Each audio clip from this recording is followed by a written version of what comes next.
Hey friends, welcome back to my channel. Please do like से subscribe करना बिल्कुल ना भूलना और जल्दी स्किप भी वीडियो मत करना वरना बहुत कुछ मिस कर जाओगे। बहुत ही इंटरेस्टिंग ये सीरीज़ हो रही है, तो चलो स्टार्ट करते हैं। जहाँ बेचारी लीलू यान को बोलती है तुम इसको इस तरीके से नहीं मार सकते और कहती है जाओ तुम यहाँ से, उसे वो भगा देती है रूम से। यहाँ पे लुयान कहता है ठीक है उसे नहीं मार सकता पर तुम्हें मार सकता हूँ। उसे एक थप्पड़ मारता है कस के। यहाँ पे बेचारी ली बहुत बुरी तरीके से फंस चुकी थी लुयान से। अब लुयान के चंगुल से वो निकलना बहुत ही मुश्किल था। गवर्नर है भाई, गवर्नर से कैसे कोई बाहर निकल सके। यहाँ पे वो बोलता है कि तुमने बहुत अपनी मर्ज़ी कर ली अब और नहीं, क्योंकि वो बहुत ज़्यादा गुस्सा था फ्रेंड। वो चाहता था कि ये बेबी ना हो क्योंकि उसे था कि ये बेबी किसी और का, उसका नहीं। तभी वहाँ पे पुलिस एंड उसे बोलता है बॉस जल्दी चलो, यहाँ पे किन किन को होश आ चुका है। अब यहाँ पे वो किन किन को सारी मेडिसिन दे रहा होता है। जहाँ वो खा रही होती है, कहती है मेरी तबीयत सही नहीं है लुयान। यहाँ पे कहता कोई बात नहीं, हो जाओगी तुम ठीक। उसके पीछे पीछे ली भी आती है देखने के लिए किन को। लेकिन फ्रेंड्स शायद किन नहीं चाहती थी कि लुयान ली के बीच में वो कबाब की हड्डी बने, तो वो उसे हक करती है और कहती है मुझे छोड़ जाना। तभी सोचती है ली खुद का हस्बैंड है नहीं, लेकिन चिपक तो ऐसे रही है मानो इसका हस्बैंड हो, मुझसे मेरे साथ इस तरीके से करवा कर। यहाँ पे कहती है ये कौन है कि तुम्हारी ग्रूम है, हटाओ इसको यहाँ से, मुझे इसके नहीं देखना। बोलो सिस्टर को जाने के लिए, क्योंकि इसी सिस्टर की वजह से मैं यहाँ तक हुई है। मैं अपने फ्यूचर को याद करती हूँ तो बहुत मुझे अजीब फील होता है, मैं क्या थी और क्या हो गई। ओहो, फ्यूचर तो फ्रेंड वो देख ही ली है मानो कि उसने अपने पहले की ज़िंदगी के बारे में सोचा, जिसको वो फ्यूचर बोल रही है पास्ट की जगह। क्या बोला जाए। यहाँ पे काफ़ी कस के लुयान चिल्लाता है ली पे कि तुम यहाँ क्या कर रही हो और जाओ यहाँ से, और हाँ अभी तक तुमने ये रिंग नहीं उतारी है। यहाँ पे कहती है पर ये तो हमारी शादी की निशानी है। कहता है नहीं थी, इसे जितना जल्दी उठा के फेंक डालो। यहाँ पे कहती है तुम सब किन किन की वजह से ये सब कर रहे हो, तो मुझे उसी वजह से हर्ट कर रहे हो। उसे एक थप्पड़ मारता और कहता है निकल जाओ हम दोनों के रूम से। यहाँ पे बोलती है मैं मर जाऊँगी, मैं नहीं जी पाऊँगी ली। उसको बहुत ज़्यादा फ्रस्ट्रेशन होने लगता है फ्रेंड, और वहीं पे वो फ्लोर पे नीचे ज़मीन पे गिर जाती है, जहाँ उसके हाथ की रिंग भी वहीं पे गिर जाती है।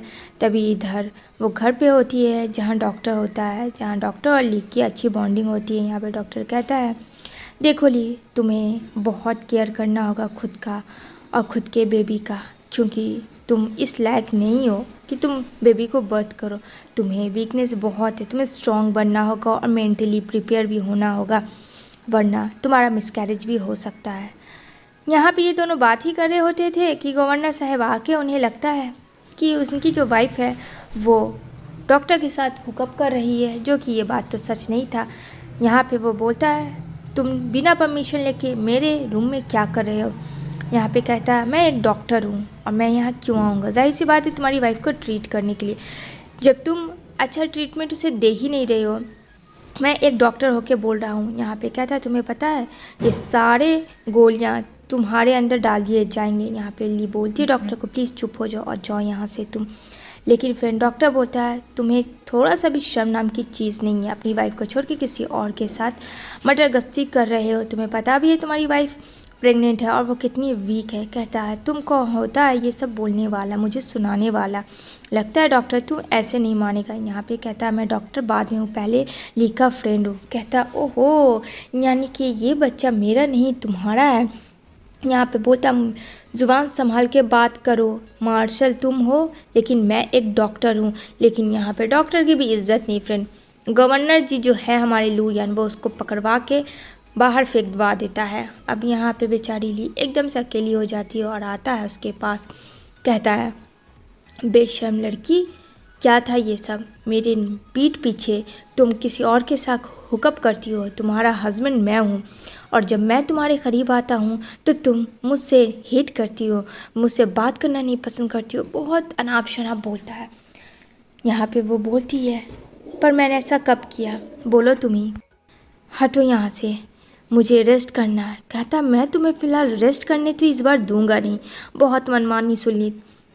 मेरी वाइफ होके दूसरे के साथ हुकअप करती हो, शर्म नहीं आती है। अभी मैं तुम्हें बताता हूँ। कि हुकअप किसे कहते हैं। यहाँ पे वो बोलती है क्या कर रहे हो तुम। कहता है वेट वेट वेट, कुछ नहीं ज़्यादा करूँगा। वो अपना बेल्ट निकालता है, उसे लगता है कि पता नहीं क्या कर लेगा अब लू यान ली के साथ, लेकिन वो उसका हाथ बांध देता है और यहाँ पे उसके साथ मिसबिहेव करना स्टार्ट करता है। कहता है अच्छा मैं मिसबिहेव कर रहा हूँ तुम्हारे साथ तो तुम्हें रोना आ रहा है, क्यों? मैं तुम्हारा हस्बैंड हूँ, मेरा तुम पे पूरा हक है, जो दिल है मैं तुम्हारे साथ वो कर सकता हूँ। एंड देन फिर वो उसे फोर्सफुली किसेस वगैरह करने लगता है। यहाँ पे बेचारी ली बोलती है कि काश लू यान तुम मुझे समझते, काश कि तुम मेरा साथ देते, लेकिन तुम ऐसे नहीं हो। मैंने बहुत बड़ी गलती कर दी थी। यही चीज़ अगर 3 साल पहले तुम्हारी ये हकीकत पता चल जाती तो आज मैं तुम्हारे साथ नहीं होती। यहाँ पे वो एकदम मूड फ्रेश कर लेता है और यहाँ पे बोलती है ली कि मेरा स्टमक बहुत ज़्यादा पेन हो रहा है, लेकिन फिर लू यान उसको एक धक्का मार के बेड से नीचे गिरा देता है कि वो झूठ बोल रही है, नाटक कर रही है, क्योंकि वो जो उसके साथ इंटीमेट हुआ इस वजह से वो बहाना ढूंढ रही है और उसके मुंह पे उसका कपड़ा फेंकता है और वो वहाँ से चला जाता है। बेचारी चुपचाप से देखती रहती है। क्या बोल सकती थी फ्रेंड, कुछ बोल भी नहीं सकती थी, क्योंकि वो कुछ उसके हाथ में था ही नहीं कि वो लू यान का कुछ बिगाड़ सके। लू यान ने तो पूरा धमकी दिया हुआ होता है ली को, तो वो कुछ कर भी नहीं सकती ना किसी की हेल्प। तभी उसके पास उसके डैड का कॉल आता है, जो कि बहुत ज़्यादा कर्ज से डूबे हुए थे और वो 5 मिलियन मांग रहे थे। अब बेचारी ली एक तो इतने बड़े मुसीबत में आ चुकी थी, अब 5 मिलियन पैसे कहाँ से वो लाएगी। कहता है प्लीज़ कुछ भी करो, मुझे इस कैसीनो से बाहर निकालो। तभी यहाँ पे उसे लगता है कि वो डॉक्टर से बात कर रहा है और उसको साथ फिर से मिसबिहेव करने लगता है। लू यान कहता है कि तुम सुधरोगी नहीं ना। यहाँ पे ली कहती है पर मेरी बात सुनो, मैं किसी और से बात नहीं कर रही थी, मैं सच कह रही हूँ। कहता है एकदम चुप, ज़रा सा क्या मैं बाहर निकला तुम तो अपनी औकात में ही आ जाती हो। अगर यही चीज़ था तो तुम्हें मुझसे शादी ही नहीं करनी चाहिए थी।